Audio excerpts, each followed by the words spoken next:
Welcome to Ham Radio Networking. In this video, we got a package. Workstation. We got our eBay thing right here. Thanks. That is... okay, that's actually handwritten. Okay, interesting. Not meant for gaming. Oh my goodness, I'm going to make a huge mess here. Oh, that's not good. First impressions are not good. Oh my goodness, this thing is heavy. Alright, so here's the computer on the desk, and if y'all were wondering about the dent in the back, well, I'll show you. That is one really bad dent. The I/O here is popping out, so it prevents USBs from plugging in here.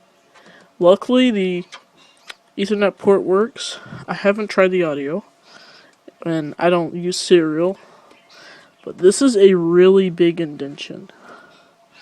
Which must have been when they were, because there's no damage on the box at all. It's just right here. So either they got this computer this way, or when they were putting it inside the box, they did something. I don't even know how this would even be possible, because this is a really big dent. Like, I don't even know how this would have happened. And sometime when they were transferring it to a different box, this must have happened. So, luckily everything still works. Okay, this is Ham Radio Networking. And let's look at this thing. I've been using this as my everyday computer for the past few days, ever since I got it. And front, we got this beautiful front-looking display DVD, 4 USB ports. Can't tell if that's USB 3 or USB 2. Microphone, headphone jack, power button. And yeah, looks pretty good at the front. And now we can go back. So back here, you have this huge dent, denting in, I think it's around 1 centimeter to, so about half an inch to an inch. I/O is damaged back here, but luckily it still works. Some USB devices won't plug in all the way, so these 2 USB devices are kind of screwed.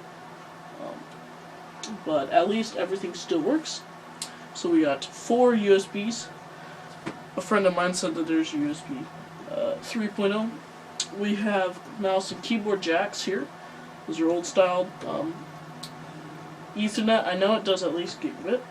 It might do higher. Serial. And then 2 more audio jacks at the back. And here we have a NVIDIA NVS310 right here, and it has 8 gigs of shared GPU memory and 1 gig of dedicated GPU. And it has 2 USB, it has 2 display ports on the back there. Then we have one 485 watt power supply at the bottom. So let's open this up. Alright. Let's open. And here at the side, shows us where all the memory is located. And the whole back of here. I'll show you how to have it configured. On this hard drive right here is Windows 10 Pro. It's got 500 gigabytes, and this is what came with it. I am currently using a 256 gigabyte SSD, running Linux, but I will be changing over to Windows because I will be needing to run some Windows exclusive programs. In the back here, we see the power to the motherboard, power to PCI right here. They have an extra 4-pin, so if you have something that needs extra power, you have one 4-pin connector right here. It has a 425 watt power supply, but I will be upgrading that to 600 watts, which that will be coming tomorrow. We got a bunch of SATA ports. It's a little dusty back here at the SATA ports and at the bottom of this, but otherwise it's nice and clean and dust free.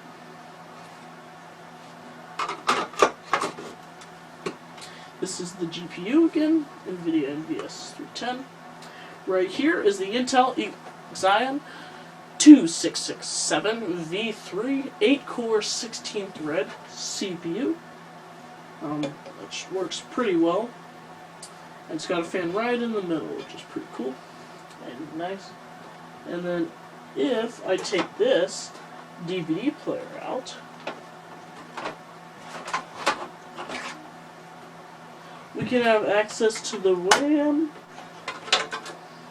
where we have a total of 4 sticks, 4 gigabytes each, total of 16 gigabytes of ECC DDR4 memory, which is good. I really want the DDR4 for the faster, more FPS, and just overall slightly better performance. Here. And if we take a look at it, it's a 4 gigabyte 1RX8PC4 2400T module, and it's ECC, which surprisingly got less chips than I thought it would be, especially for an ECC memory. But that's not a downside. It's also got multiple fans all the way down to the bottom, which in the BIOS can be set up to go very fast. For what I need this for, I believe it's good, except for the graphics card.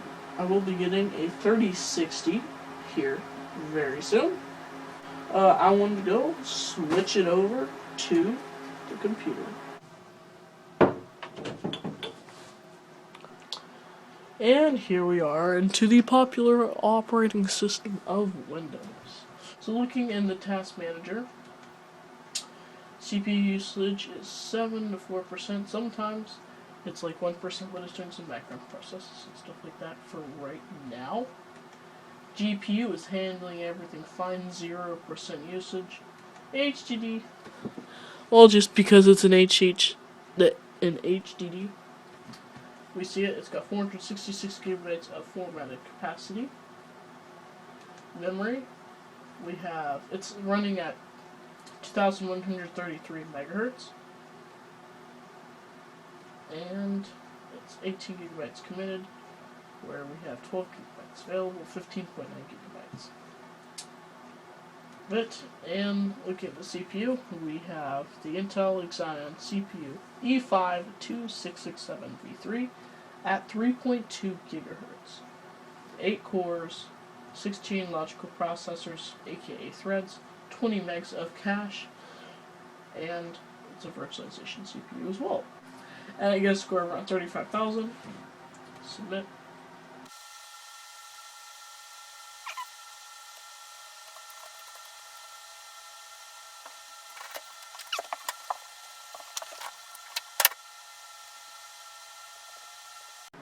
Alrighty, benchmark's almost done. And we are put in 7th place. Right here in between 6,000 and 8,000. That's it. Am I happy with this setup? Well, I'm not the happiest because of the huge dent at the back. But at least I'm getting a free power supply because of that, because I reached out to the sellers.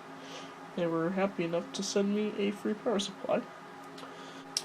So, another reason why I bought this is just for you guys. I am going to be editing videos with DaVinci Resolve and other high-end video editors, and the current setup I have is using it on a laptop. And this laptop is really bad. 2 cores, 4 threads. It's not even a 1080 display, and it's just terrible. So this is an upgrade for me, for y'all, for video editing and stuff like that. So please subscribe and leave a like. Really appreciate it. Alrighty, this is Keyzer and the King, Hammering Networking.